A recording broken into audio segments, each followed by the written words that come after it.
La ville qui a toujours tenu à ce que les commémorations aient une belle tenue dans notre ville.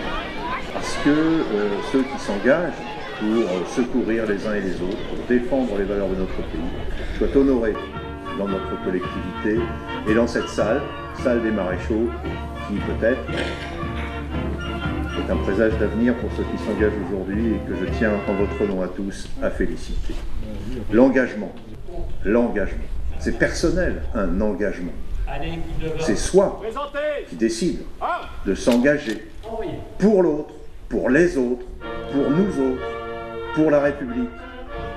Cet engagement, on le prend quand on en est conscient, quand on aborde l'âge adulte, quand on a fini de capitaliser les enseignements de ses parents, de ses professeurs, de ses grands-parents, qui ont formé le socle de ce qu'on est devenu, avec des compétences, des espoirs, des atouts, des difficultés, mais cette volonté de se projeter vers l'avenir en fondant son action, son engagement sur ce socle collectif qu'on a reçu de sa famille et de son pays.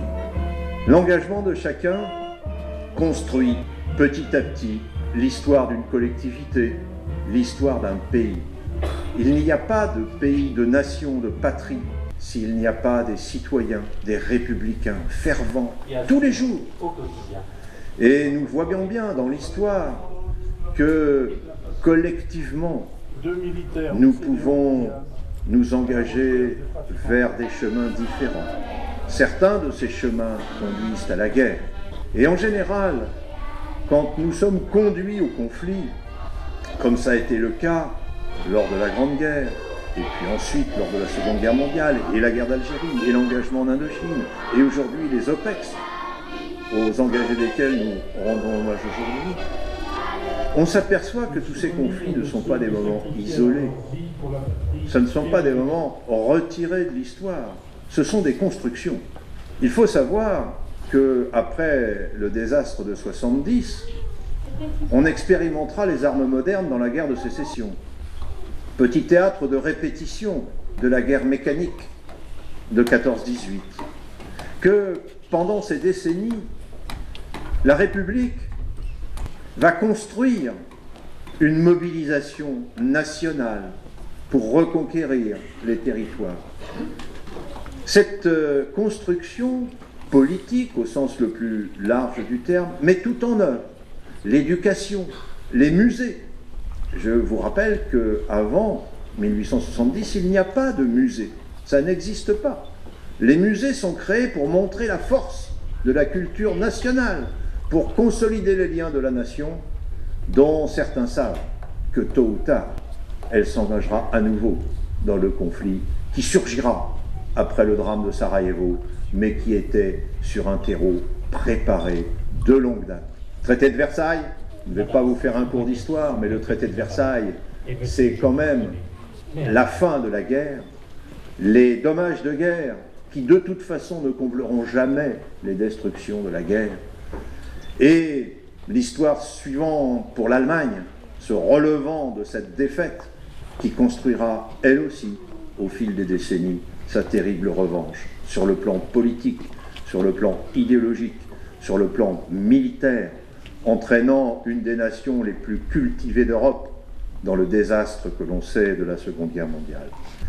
Alors, ayant conscience de tout cela, en ce 11 novembre 2019, je vais vous rappeler, comme je le fais souvent dans ces commémorations, que c'est à chacun d'entre nous, à chaque instant, d'être engagé à son niveau en tant que citoyen pour les valeurs de la République.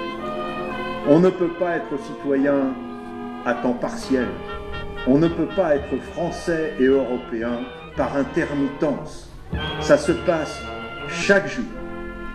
Chaque jour, nous avons des choix à faire entre la difficulté de la construction et de la consolidation de la paix, ou l'abandon, au non-respect de l'autre, à la brutalité, à la colère, aux sentiments brusques qui ne construisent rien et qui finissent par engager petit à petit la collectivité dans des fractures.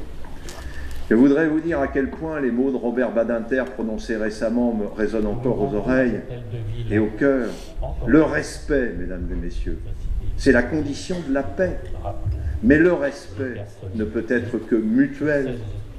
On ne peut pas respecter si l'on n'est pas respecté. Et cette réciprocité qui fonde les liens de la République, nous la retrouvons dans notre devise, puisque la fraternité est réciproque, puisque la liberté qui compte, c'est celle des autres que l'on défend, et que l'égalité que nous revendiquons devant les lois de la République est faite pour nous unir quand les deux autres valeurs sont par trop menacées. Dans 2 jours sera le triste anniversaire des attentats du Bataclan.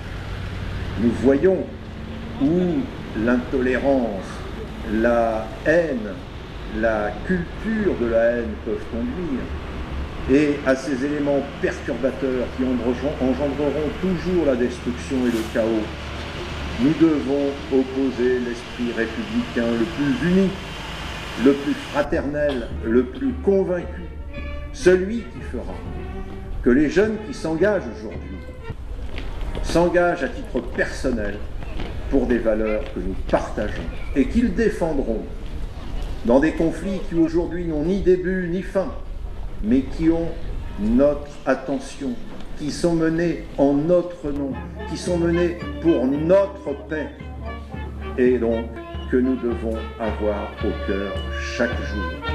Sans notre engagement républicain, il n'est pas d'engagement individuel, aussi valeureux soit-il, qui vaille. Nous sommes engagés avec vous. Et de cela, merci à tous.